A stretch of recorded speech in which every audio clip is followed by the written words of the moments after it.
Marcus Thompson had always been a man of determination. Growing up in a small, working-class neighborhood, he learned early on that success didn't come easy. It had to be earned. His parents worked tirelessly to provide for their family, and Marcus often helped by taking odd jobs after school.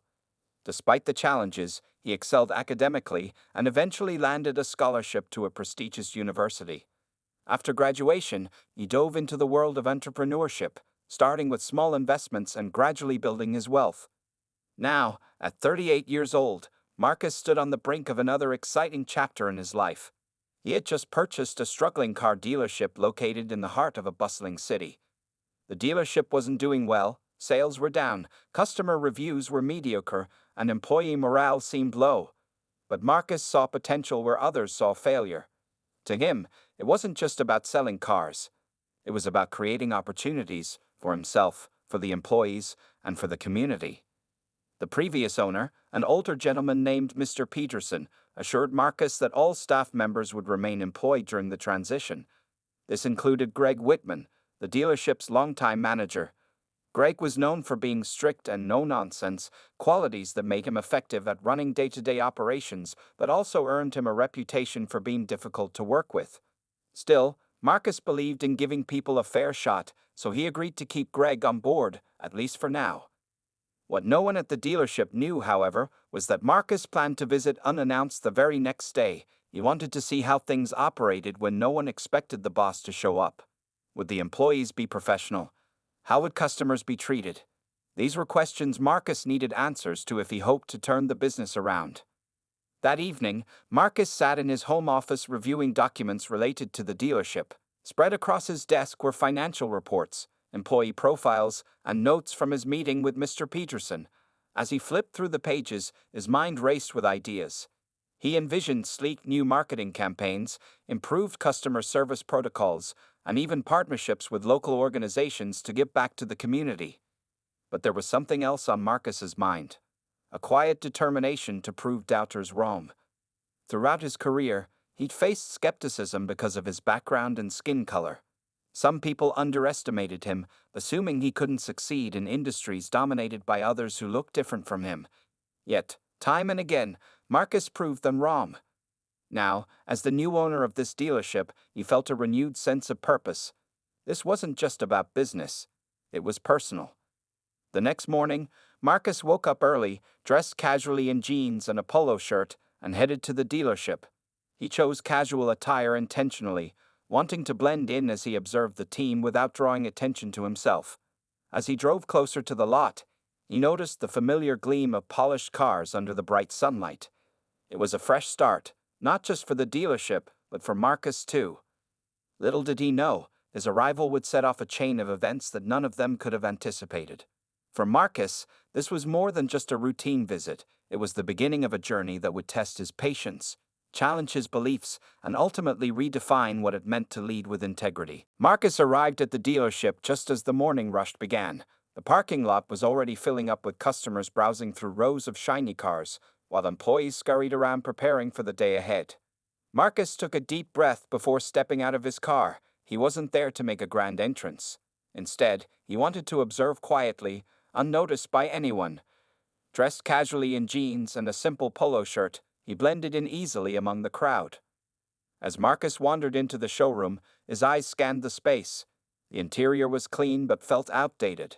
Posters advertising discounts hung on the walls, and a few salespeople stood chatting near the coffee machine rather than assisting potential buyers.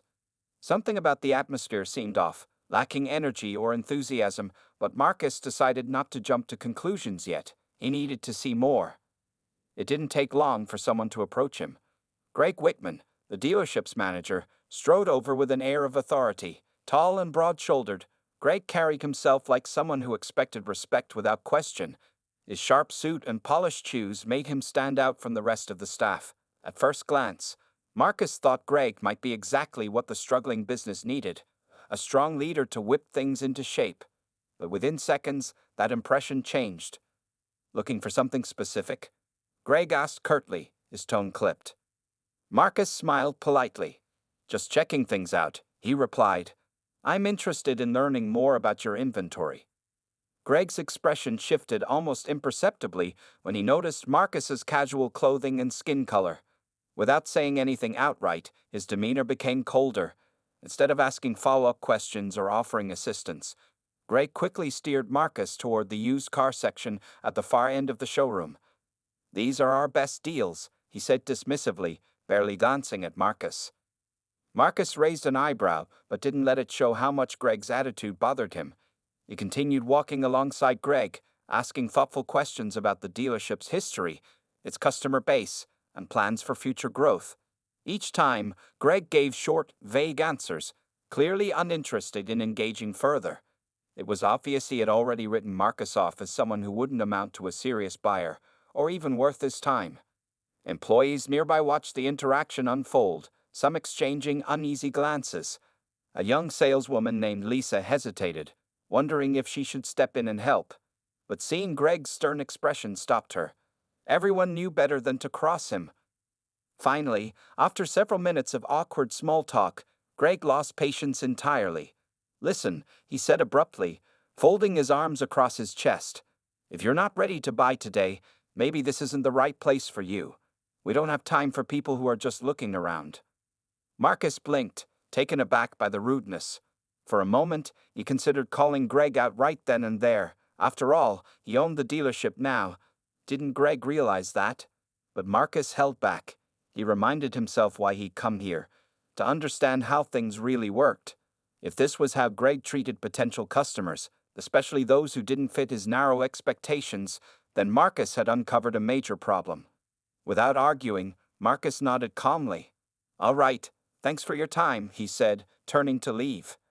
As he walked away, he couldn't shake the feeling that this encounter was just the tip of the iceberg. There was something deeper going on here. Something rooted in attitudes and assumptions that needed to change. Outside, Marcus paused beside his car and sighed heavily.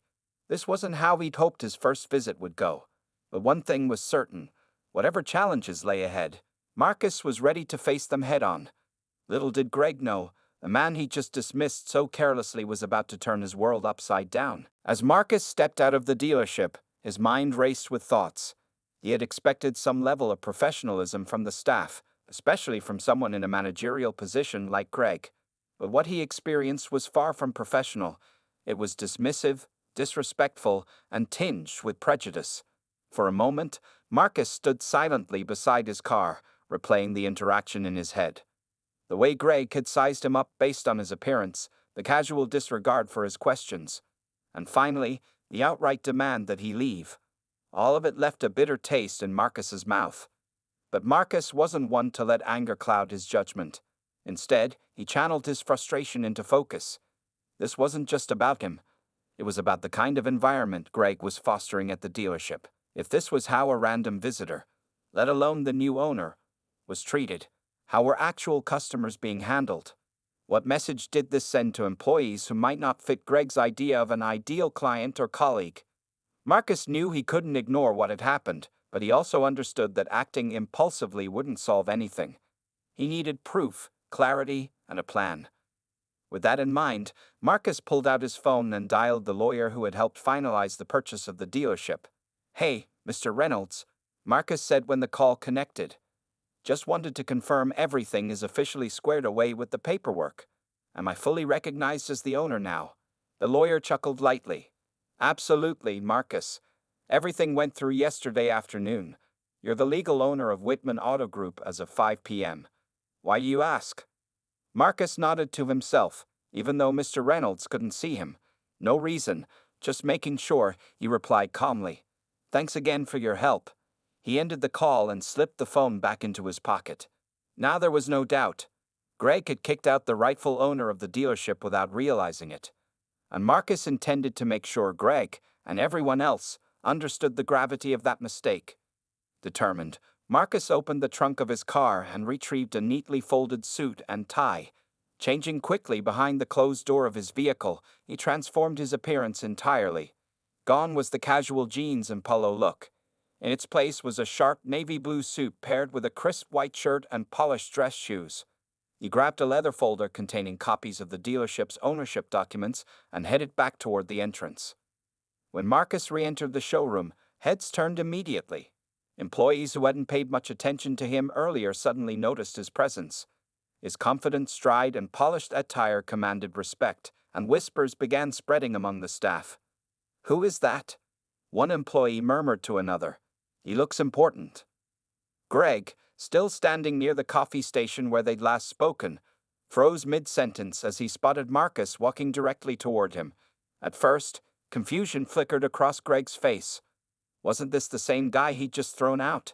Then recognition dawned, followed swiftly by unease. Something about Marcus's demeanor told Greg that trouble was brewing.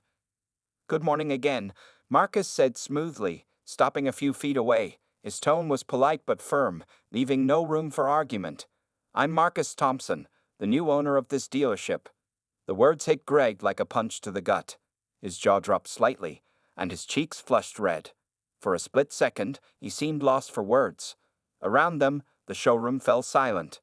Employees stopped what they were doing, their eyes darting nervously between Marcus and Greg. No one dared to interrupt. "I believe we met briefly outside," Marcus continued, opening the leather folder and pulling out the official ownership papers. "You may recall escorting me off the premises rather forcefully." His voice carried just enough edge to make Greg flinch. Greg stammered, clearly caught off guard. "Mr. Thompson, I didn't realize." "That's precisely the problem," Marcus interrupted, cutting him off before he could finish. "You made assumptions about me based on how I looked and dressed. Assumptions that cost me, and this dealership, the chance to build trust with a potential customer. Or, in this case, the new owner." The weight of Marcus's words hung heavy in the air. Greg's shoulders slumped as the reality of his actions sank in. Meanwhile, the employees exchanged glances, some looking embarrassed, others relieved that someone was finally addressing the toxic culture Greg had cultivated. Marcus wasn't done yet, but for now, his point had been made, the tables had turned, and Greg was about to learn a lesson he wouldn't soon forget. The silence in the showroom was palpable, broken only by the faint hum of fluorescent lights overhead. Greg stood frozen, his face flushed with a mix of embarrassment and panic. He opened his mouth to speak but couldn't find the words. Around him, employees shifted uncomfortably, unsure whether to step forward or stay out of the line of fire. Marcus, on the other hand, remained calm, his expression unreadable as he held up the folder containing the official ownership documents. "I think it's time we had a meeting," Marcus said firmly, glancing at the gathered staff. His voice carried authority without being overly harsh, yet there was no mistaking the seriousness behind his tone. "Everyone, please gather in the conference room in 10 minutes. This includes you, Greg." Without waiting for a response, Marcus turned and walked toward the office area, leaving Greg and the others to process what had just happened. Employees exchanged nervous whispers as they filed into the hallway. Some felt sympathy for Greg, while others secretly cheered Marcus's arrival. For months, or even years, they had endured Greg's abrasive management style and unfair treatment, especially when it came to customers or coworkers who didn't meet his narrow standards. Now, it seemed someone was finally holding him accountable. When everyone was seated in the conference room, Marcus took his place at the head of the table. The atmosphere was tense, with most employees avoiding eye contact. Greg slouched in his chair near the back, his usual confidence replaced by visible discomfort. Marcus placed the folder on the table and looked around the room, making sure to make eye contact with each person before speaking. "First, let me introduce myself properly," Marcus began. "My name is Marcus Thompson, and I am now the owner of this dealership. I've worked hard to get here, and I'm committed to turning this business into something we can all be proud of." He paused briefly, allowing his words to sink in. "But before we talk about the future, I need to address what happened earlier today." Marcus recounted the incident calmly, describing how Greg had dismissed him without cause, assuming he wasn't worth the dealership's time. He didn't raise his voice or resort to accusations. Instead, he simply stated the facts. "I understand that mistakes happen," Marcus continued. "But this wasn't just a mistake, it was a reflection of deeper issues within this organization. Issues that we need to fix if we want to succeed." As Marcus spoke, Greg stared down at the table, unable to meet anyone's gaze. Other employees listened intently, some nodding in agreement. They knew Marcus was right. Over the years, Greg's behavior had created an unwelcoming environment not only for customers but also for many of their colleagues. People often left the dealership feeling undervalued or disrespected, and word-of-mouth reviews had suffered as a result. When Marcus finished speaking, he turned his attention directly to Greg. "I'm giving you a choice," he said evenly. "You can either take responsibility for your actions and work to change, or you can walk away. It's up to you." The room fell silent again, every pair of eyes shifting between Marcus and Greg. No one envied Greg in that moment, not even those who disliked him.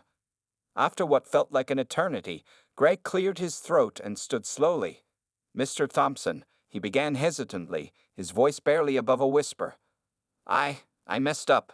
I judged you unfairly, and I regret it.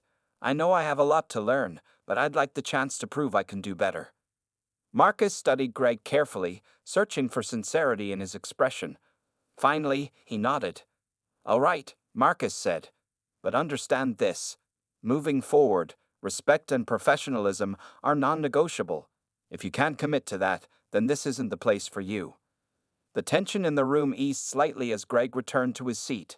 Marcus concluded the meeting by outlining his vision for the dealership, a welcoming space where both employees and customers felt valued. As people filed out of the room, there was a sense of cautious optimism in the air.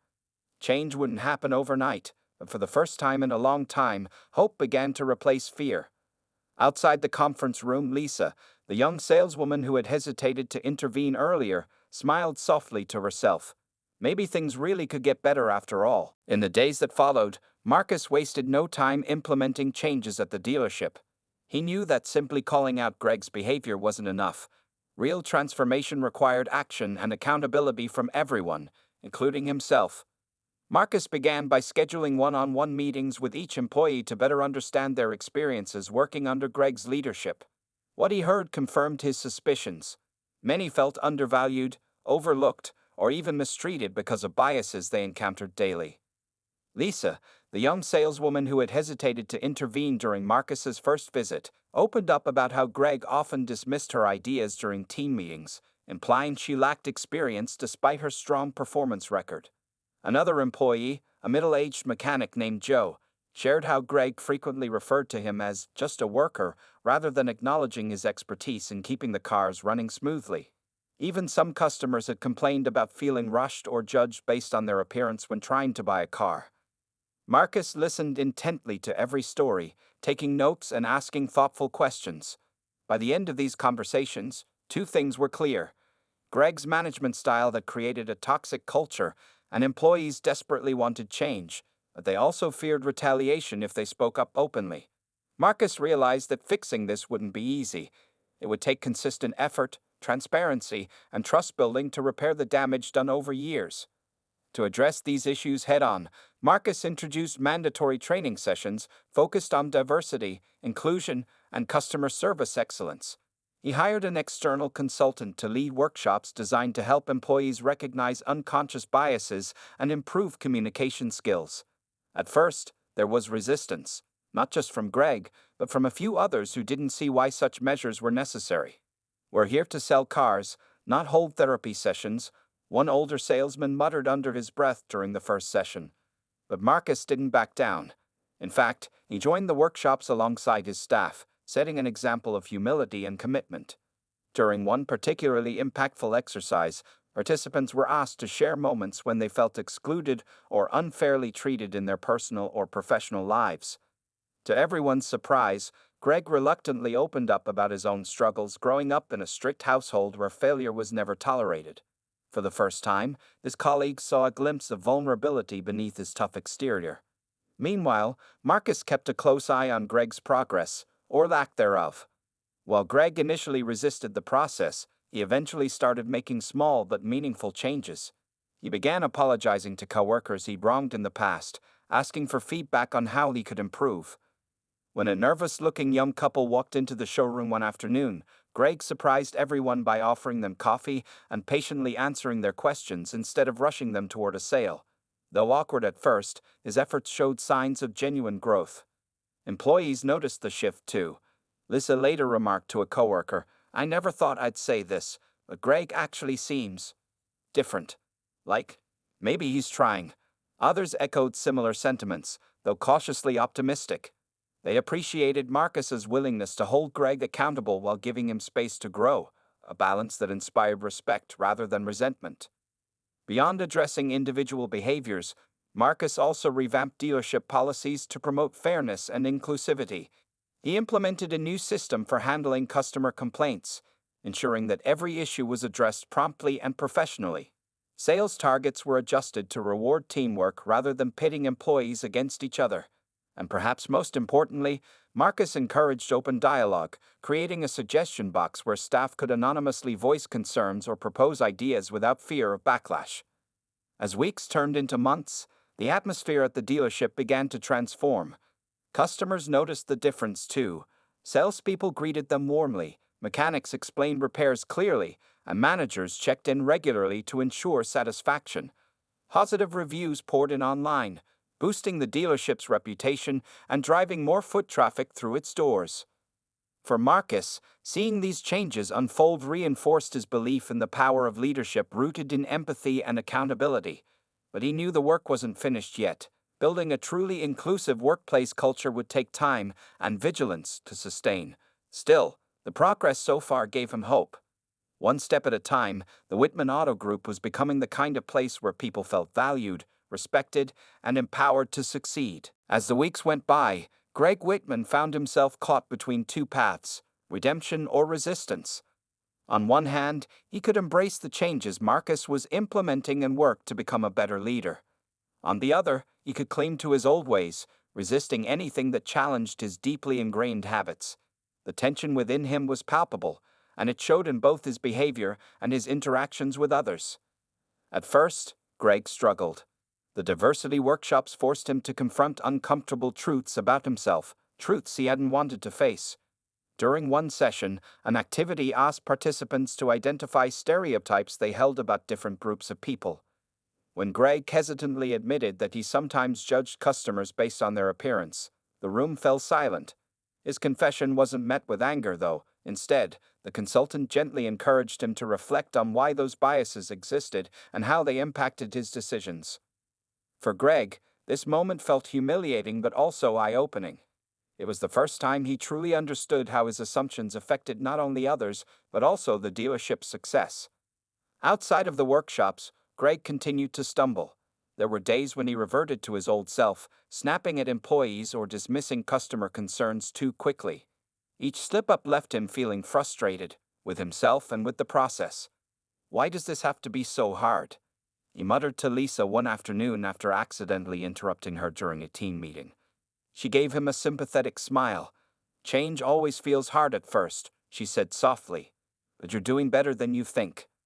Marcus noticed Greg's struggles and decided to step in.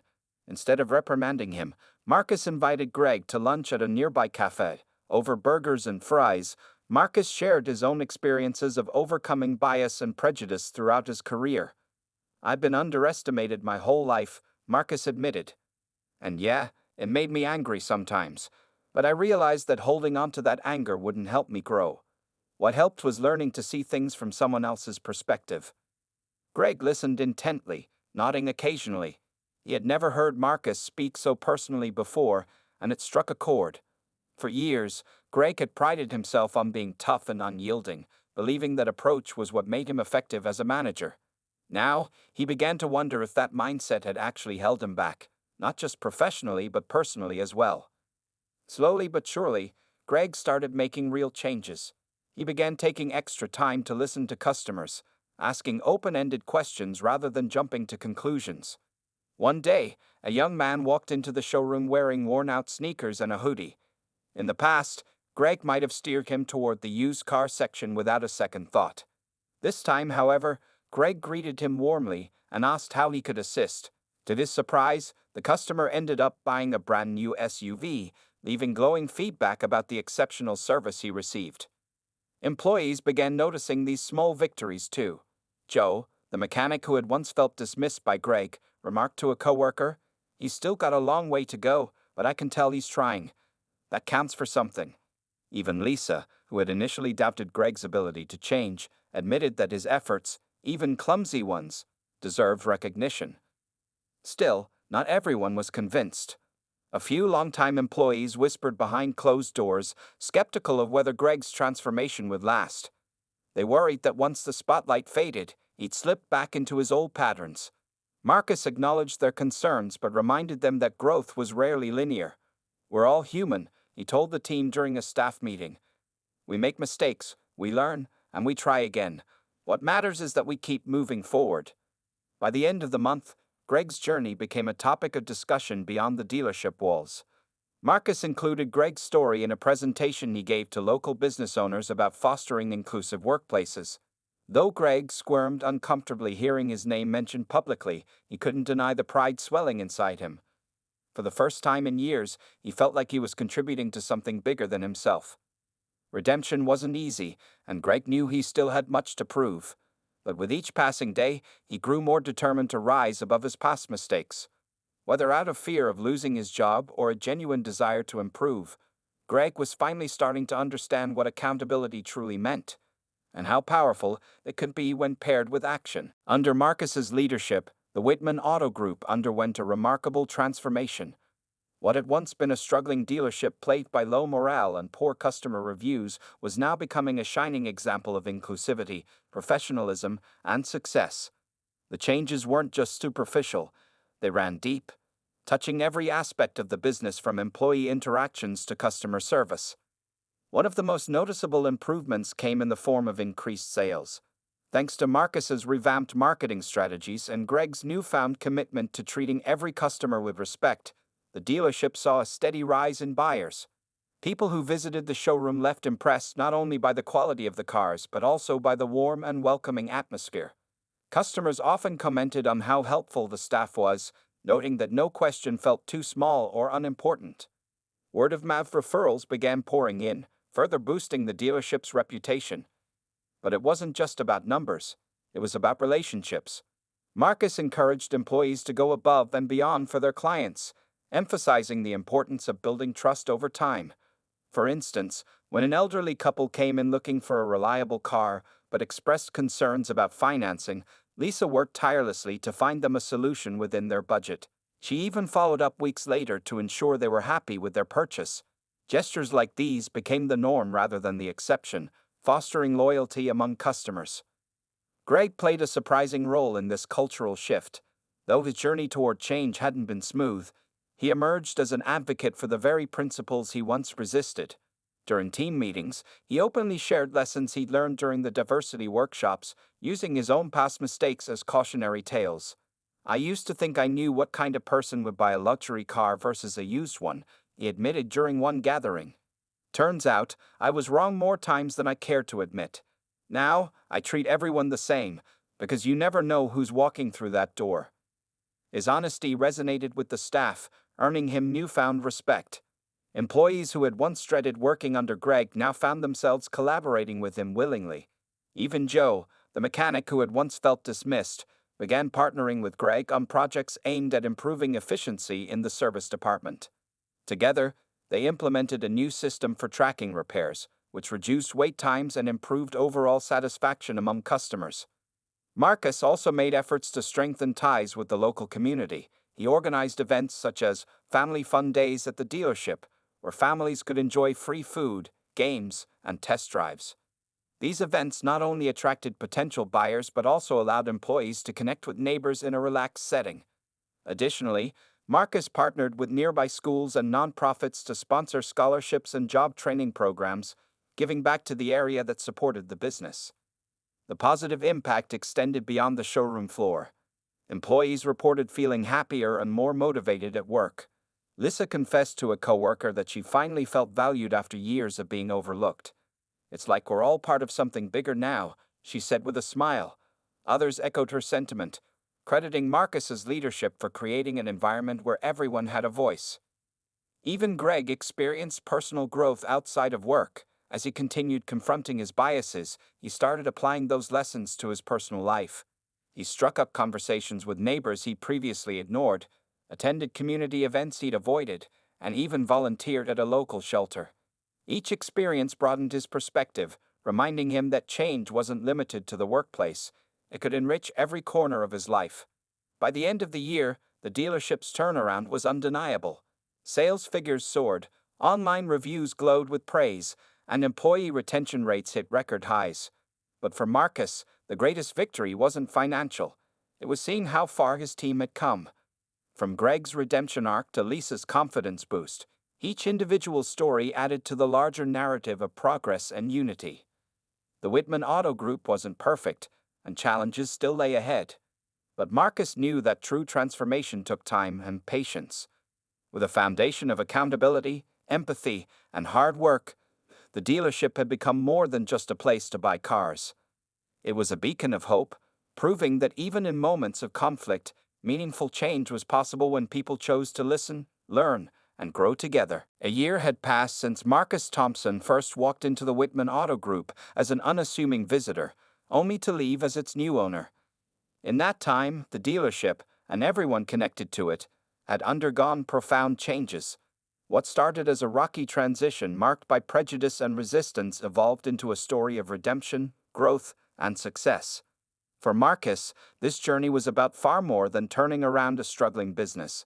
It was about proving that leadership rooted in empathy and accountability could transform lives. The dealership itself thrived under Marcus's guidance.